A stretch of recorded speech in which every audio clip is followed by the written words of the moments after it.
Hello! I'm so happy you're here. I can't wait to get started on this painting. This is one of my favorites. We're going to paint this Lighthouse Point today, and I think you'll enjoy it very much. And you can, I'll give you an opportunity to pause the video so that you can take a screenshot and have a little sketch out.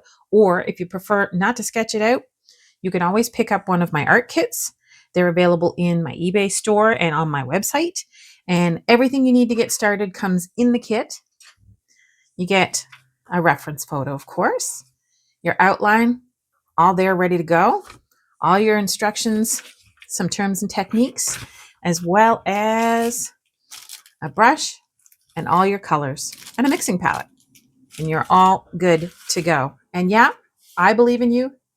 You can do this too. Let's get started.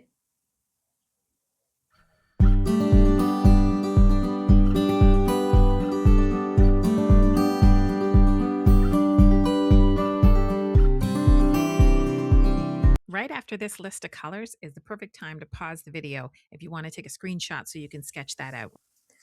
Now I'm going to tape this bad boy down because it'll keep the paper from buckling a little, and it also gives us an opportunity to get a little nice frame around the outside edge. And I'm using painter's tape, and I'm just going to run my hand across it so it's not too sticky because you don't want it to tear your paper. And what I like about this one is it's a little bit translucent, so you can see the edge that you're making. And you can get it relatively even. It doesn't have to be perfect.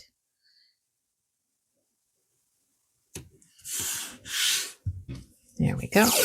And along the sides, I very often reuse my tape because used tape still good and better for the environment because I'm not throwing so much out, and good from a pocketbook because then I'm not rebuying so much. But today I'm getting new tape on there. All right. Now, where we're going to start with the sky area, I'm actually going to put a piece of tape across the horizon line so we get that nice crisp horizon. And again, run my hand across the back so it's not quite so sticky. And there's our guideline for that. Lovely. And just lightly put your hand across it. Don't push it down too hard because you don't want it to take up the paper. Okay, and then we'll get started. And we'll charge up our watercolors with our spray bottle. Yeah, it has to come with the sound effects. There we go. And I've got my very favorite brushes, my Velvetouch Princeton brushes. I love them. So with some clean water, we're going to wet that entire sky area. And it doesn't, again, have to be perfect. Remember to be kind to yourself. You want a little bit of variation and looseness in there. Just adds to the character. So we'll wet all the way around that tower. And if you end up with a little bit of white space in there somewhere, that's cool too. Just adds for more interest. There we go. We'll get it glossy but not soppy wet. Lovely. And then we'll start with a little cerulean blue. And we're going to touch the top edge first and pull that back and forth in somewhat sweeping motions. And doing our best to avoid our tower. Now, if you happen to touch the tower, it's not a big deal. Everything is okay and fixable. And we'll make some little variations in there, while gently getting a little bit lighter as we get down towards the horizon.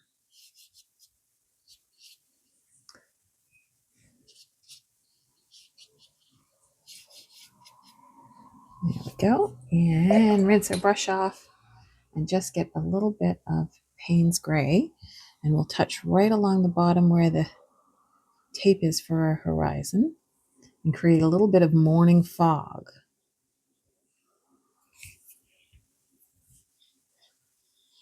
And just let the water carry that up a little bit so that it's somewhat smoky. There we go.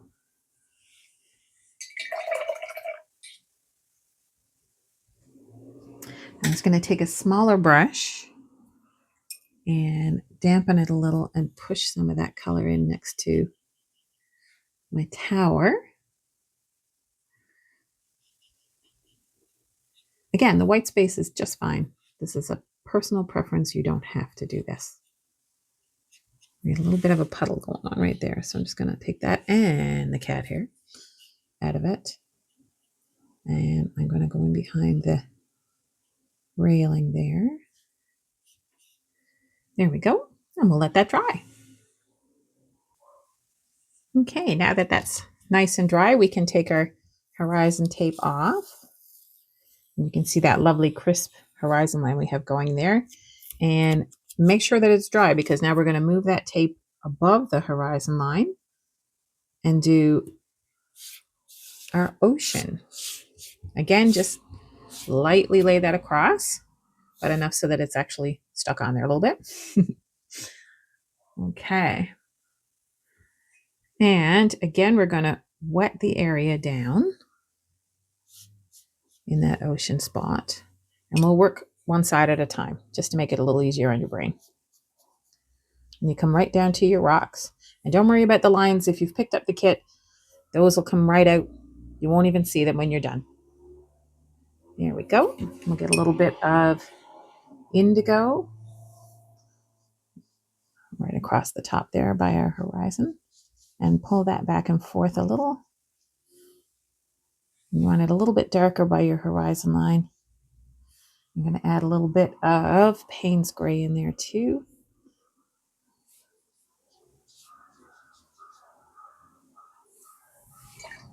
And just a little bit of turquoise, I think.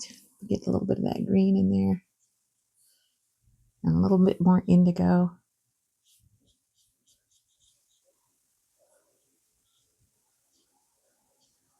And when you get down towards where your rocks are, we're going to create some splashes. Like they're crusting up against the rocks in behind there. Just going to darken that up a little bit so you'll notice the splashes more.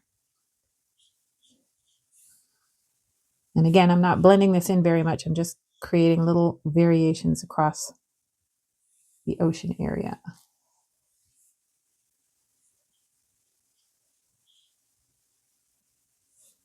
There we go.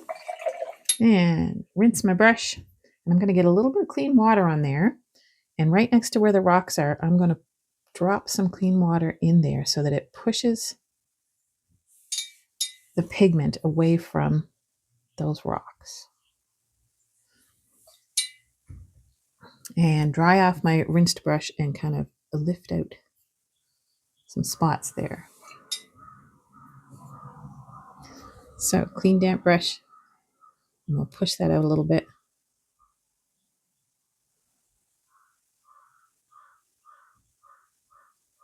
There we go.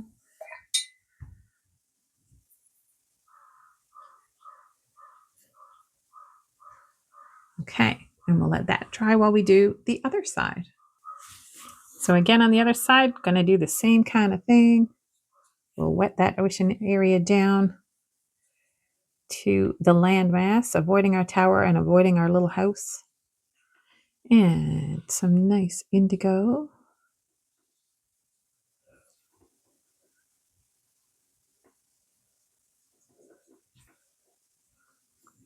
Coming in there, and a little bit of Payne's gray.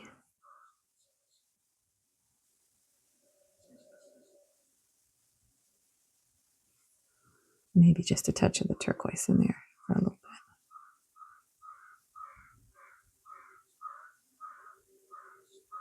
bit. I don't know if you can hear them or not, but the crows are having a blast out there this morning. There we go. And with a bit of a smaller brush, a little bit of a damp brush.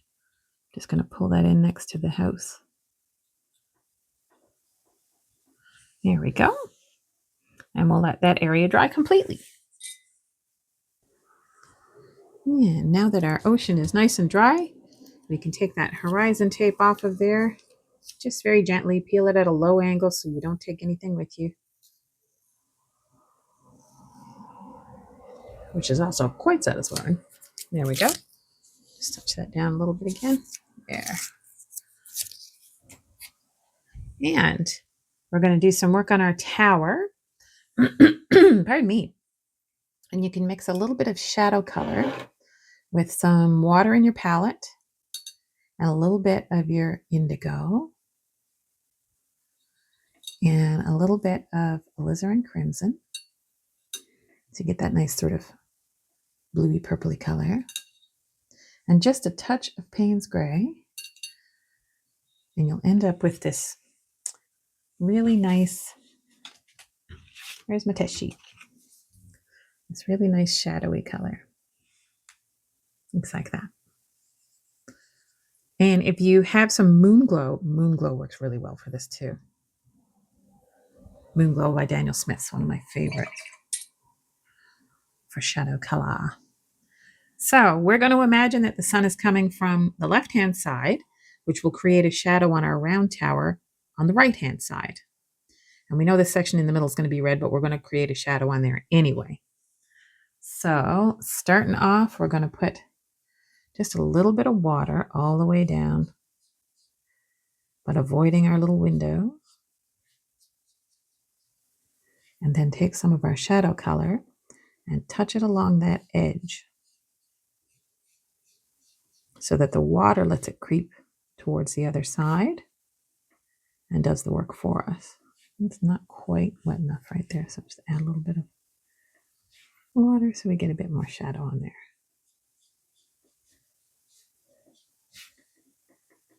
There we go. And that helps to make our tower look round. Now we're going to add a little bit. Let's swap out to my smaller brush. And we're going to do similar work up here on the base of our light house. Yeah, I can finish a sentence sometimes. Not often. There we go. And we'll put a little bit of shadow on the top of our lighthouse, and we'll paint over that. So this is underpainting by dropping that shadow in first. There we go. And this base part down here is same dealio. So again, you'll start next to the house and we'll pull it out across like that. Okay. Well, that'll dry now while we're working on other things. And we'll do some of the lighter portions on our little house. So we'll mix a little bit of yellow ochre and a little bit of burnt umber in a very dilute pattern, and we'll have this very pale yellowy brown color. Very pale. And we'll go in and put that on. Again, light's coming from this side, so the lightest side of our chimney and the lightest side of our dormer that comes out above the door. Like that. There we go. And maybe just a little bit under here. A little bit on the front edge of our roof. There we go. I'm going to let that dry. And then with a little tiny bit of a dilute mixture of our ocean colors, we're going to add some little details into the splashes area to make it look like there's some interest going on over there. Just touching in a few spots to make it look splashy.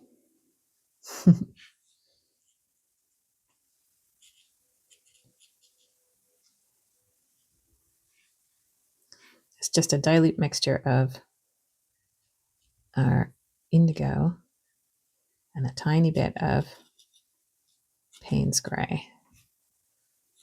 So then it's not overpowering, but it still gives you the idea of a splash going on.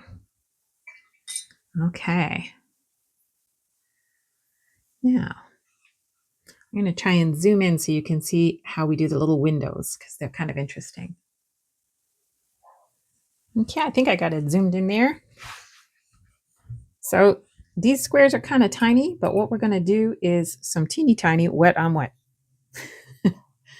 And again, with our sun coming from this side, the windows on that side are going to be lighter than the windows on this side. So we'll start with the lighter side, and we're going to fill each of those squares one at a time, of course, with some water, clean water. And where that's the lighter side, we're going to use just a little bit of Payne's Gray and touch that in there and let it do its thing all on its own. There we go. And it's going to dry later than it looks, which is good. And then we'll try the next one. So some water and a little bit of Payne's Gray. That one up there might be just a little too dark. Let me lift some of that out. There we go. So bottom one, water and a little Payne's Gray. There we go. So our next one's over. They're going to be a little darker. So darker value, same color. So water again, and a little bit more Payne's Gray on your brush. And if you end up with a little variation and a little bit of white space, that's a good thing, because you know it's going to reflect all the things around it. So it just looks kind of cool. Oh, I did two at once. Sure. There we go. And a little Payne's Gray.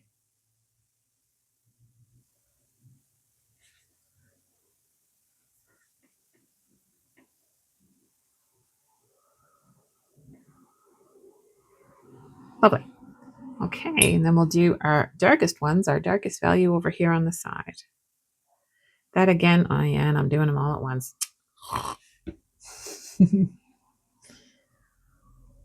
Your value gives that really nice comparison and adds to that nice depth.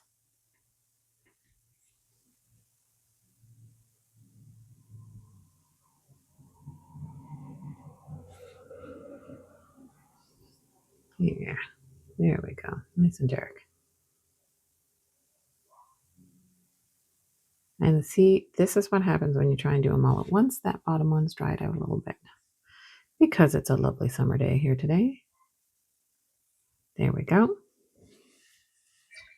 All right, and we'll let those little windows dry, and we'll do this little cap piece on the top.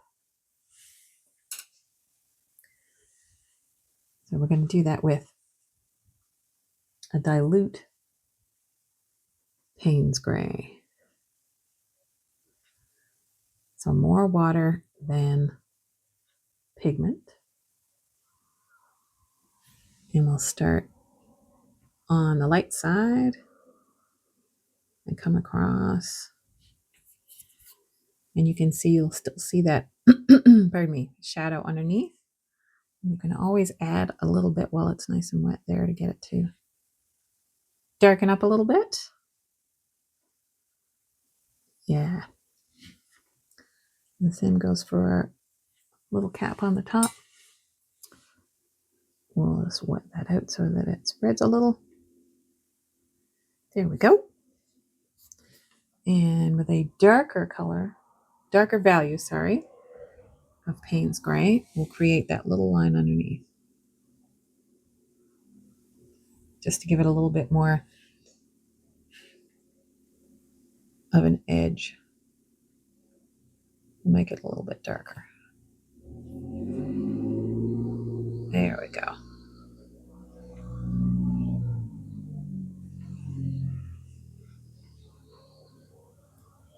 Okay. Now, we're going to add some red to that center stripe in our tower. And I've actually mixed a little bit of vermilion with a little bit of water. So that I've got a little bit of a dilute mix because I want it to be lighter on this side than this side. Now you'll still see that underpainting, that shadow that's on there, but I wanted it to be just a little bit more striking in the change. So we'll fill that in a little wet on dry. And that vermilion is a really nice color I find for this because it's that weather-worn orangey red.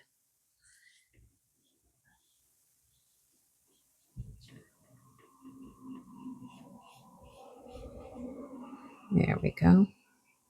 And it's okay if you have a few little variations in there because the weather does all kinds of crazy things. I'm just going to add a little bit of extra there on the darker side and pull it a little towards the other side and next to our little window.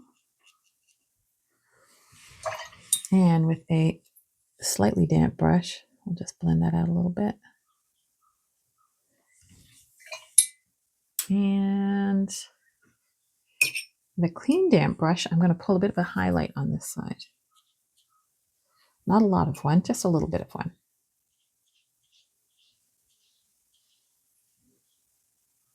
There we go. And while that's still fairly damp, I'm going to take some vermilion right off my palette. Oops, sorry. Hit the camera with my glasses. There we go. So you're going to get even more of a contrast on the side.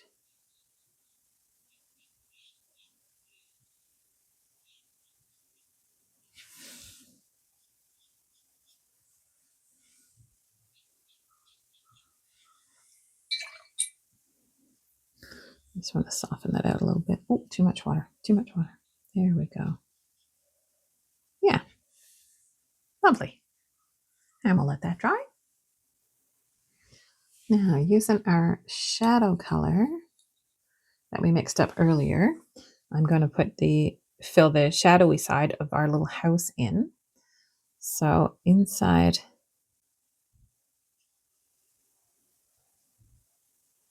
underneath the eave.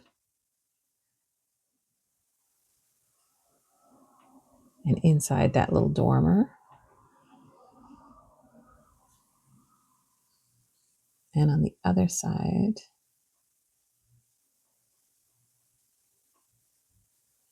There we go. It's going to be particularly dark right there. We'll make that a little bit heavier. And then inside where the door would be.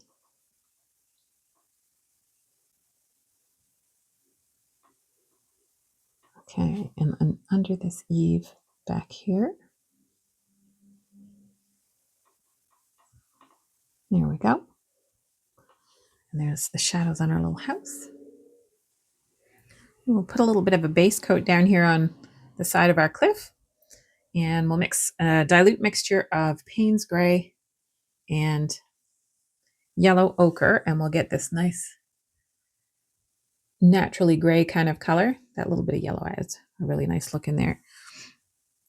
And we'll go along and pulling your brush straight down creates that sort of nice sharp edge kind of thing. And we'll go along. And there's a little bit of grass in there, so you want to avoid that little spot. If you can. If you can't, don't worry about it.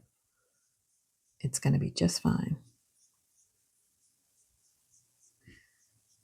Doesn't have to be perfect. Just be kind to yourself. And then in a couple of spots, wherever you choose, add a little bit extra.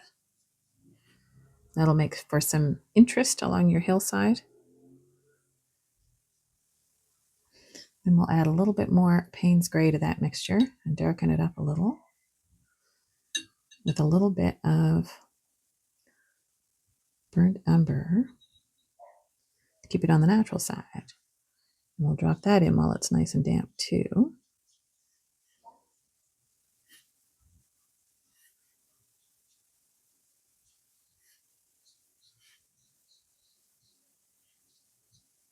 Gives you the idea of some sharp and heavy rocks and cliffs on the side of this point.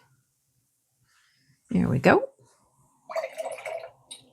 And I'm going to pull just a little bit of yellow ochre all on its own and just touch that in there in a couple of spots.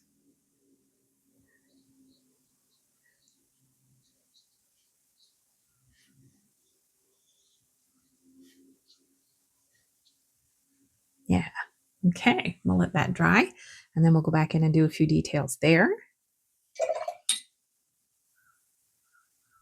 And for our rocks that are over here on the ocean side, they're going to be a little bit more in shadow because these are closer to you, so you'll see more of them, whereas these ones are backlit by the sun that's coming this way.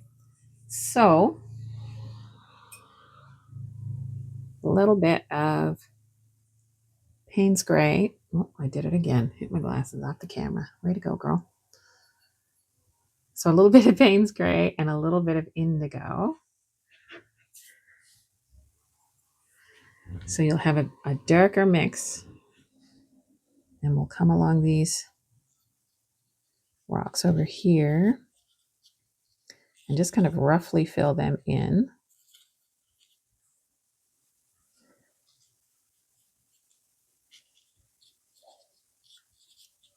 Keeping them a little darker, closer to the ground. And then in order to do that a little bit more, we're going to get some Payne's Gray on our brush while it's still damp and just touch there in a few spots to create a little bit of depth.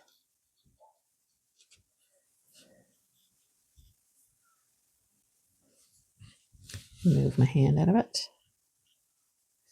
There we go.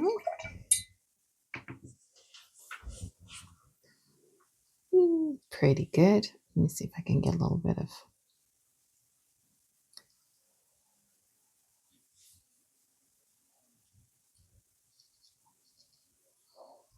of brown, I think, in there just to pull that in a little. A little bit more of my Payne's Gray, and I wanted a nice contrast in there.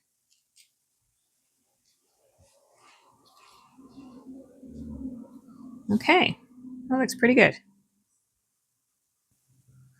Yeah, while our rocks are drying, we're going to put in the dark side of that roof. So we'll mix together some indigo and burnt umber, and it'll give you, and more of the burnt umber than the indigo, so you get sort of a really rich but deep brown color. Yeah. Okay.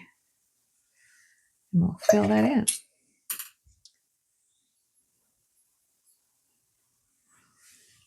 And we're going to start from the side furthest away from the sunlight and fill that in so that it'll gradually get lighter as it gets to the other side.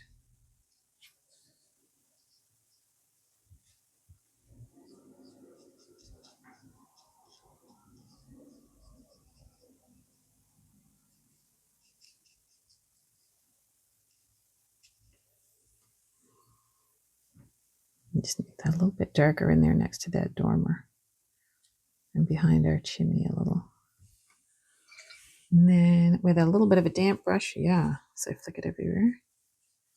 Just gonna add a little bit of water to that edge so that it'll naturally fade into that color, that deeper color. Yeah, okay. And again, using that nice dark color, we're gonna do the dark side of our chimney.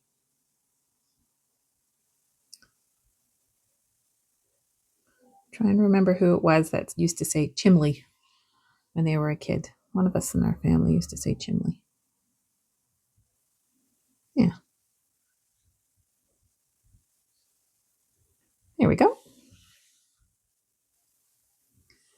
Now with our darkest value of Payne's Gray, so that's pretty much right out of my palette, I'm going to fill in this window on our tower and the windows and the door on our little house.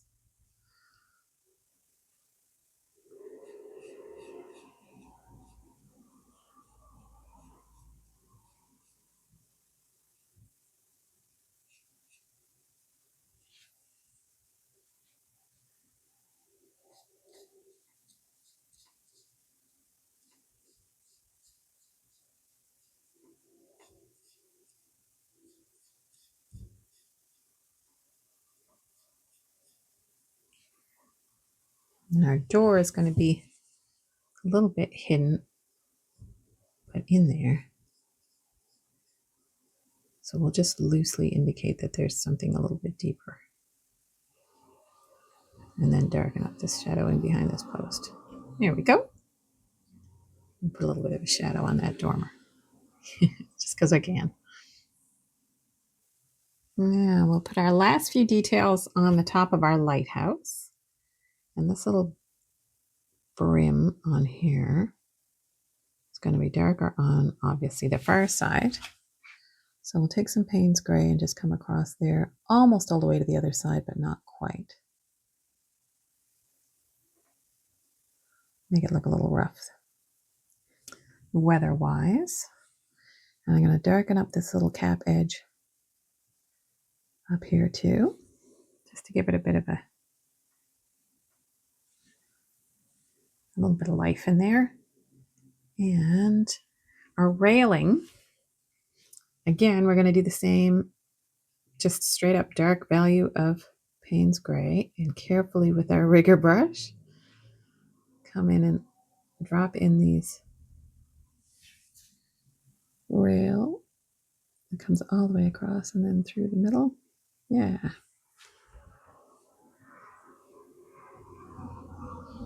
And then this little piece underneath, we'll put a nice ridge at the bottom with a slightly lighter value of Payne's gray, but not quite all the way across. And then drop some of our darkest value on the end and let it blend in.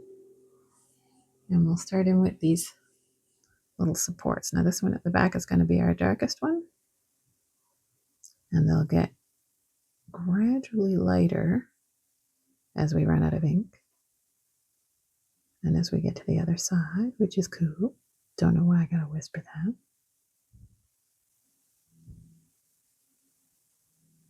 There we go.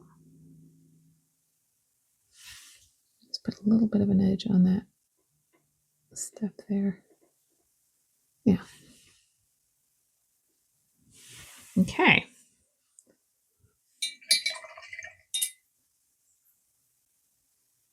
I'm going to start with our, pardon me, our grassy land mass there at the bottom.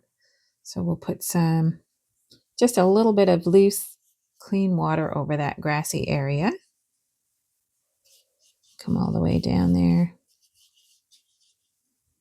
And then we're going to touch the lighter edge, which of course is the left edge, with a little bit of yellow ochre and green gold. It's the lighter side of our grass. And it's okay if you touch into the stones a little. And you want to just kind of spread that around. Nice and loose.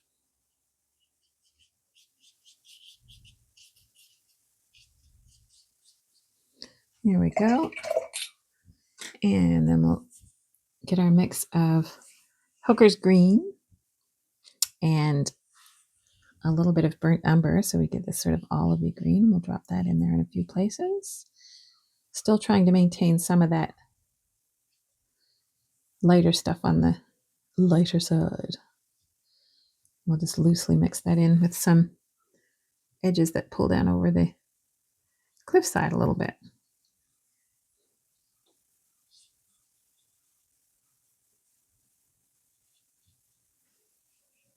Yeah, give it a little bit of variation in there. Pull that around. Nice. And while that's still damp, we'll add a little bit more burnt umber and a little bit of Payne's gray to that green mix. And we'll get kind of a nice shadowy color in there too, which will be perfect in behind our little house to create that shadow and some dimension on our grassy cliffs.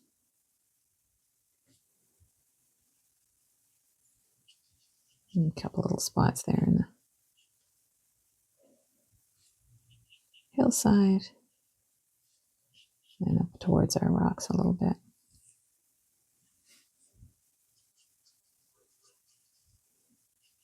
You don't have to be too particular about it. Just give them a couple of little spots to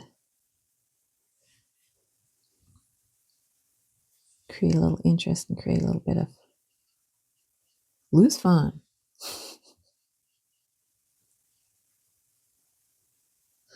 And I'm just going to pull little points there and in next to the house a little so that you can see the grass is kind of growing up in front of the building itself. And a little bit of a deeper shadow in behind.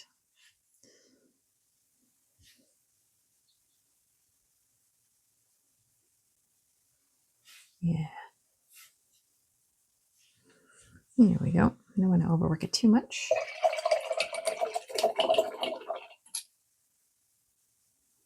And we'll let that dry while we put in this little piece of real estate right here. Little cliff's edge. So a little bit of our yellow ochre green gold mix. And then we'll pull in some of that nice dark stuff while it's good and wet.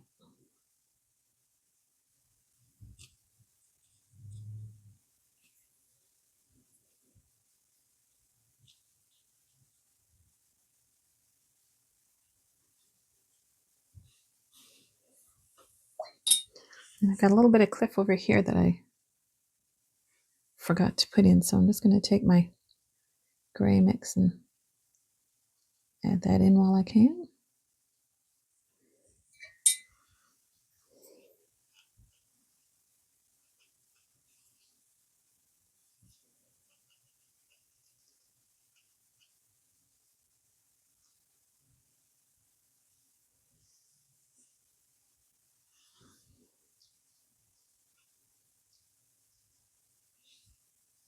Yeah.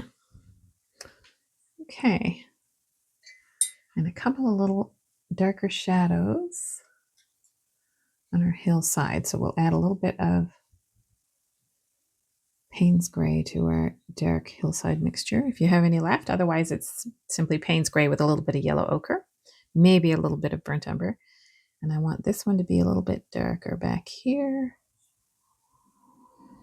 And then that one's a little deeper. Yeah.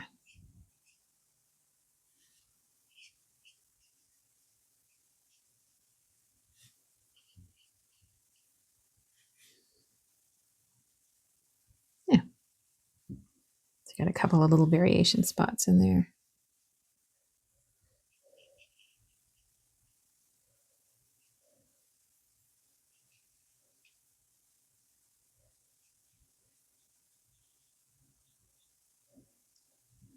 Okay.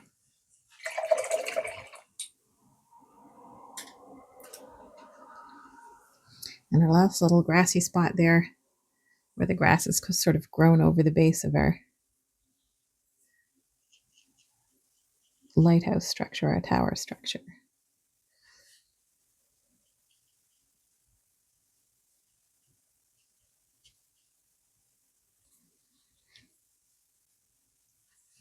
So again, our light green gold.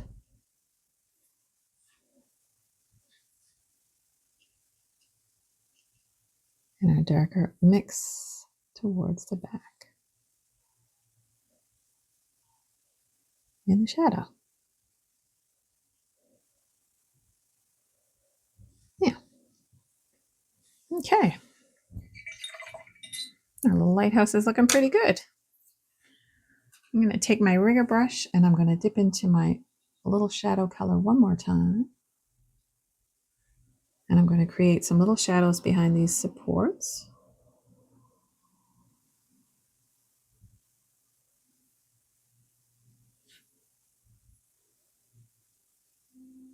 For our consistency. And a little bit of a shadow on our window edge.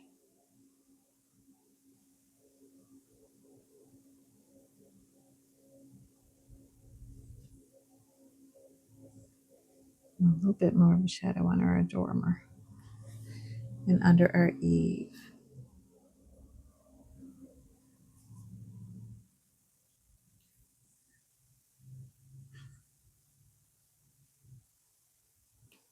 Okay. Here we go. Now comes the very satisfying part of peeling our tape off. Nice low angle so we don't tear any of the paper because this is fairly new pieces of tape.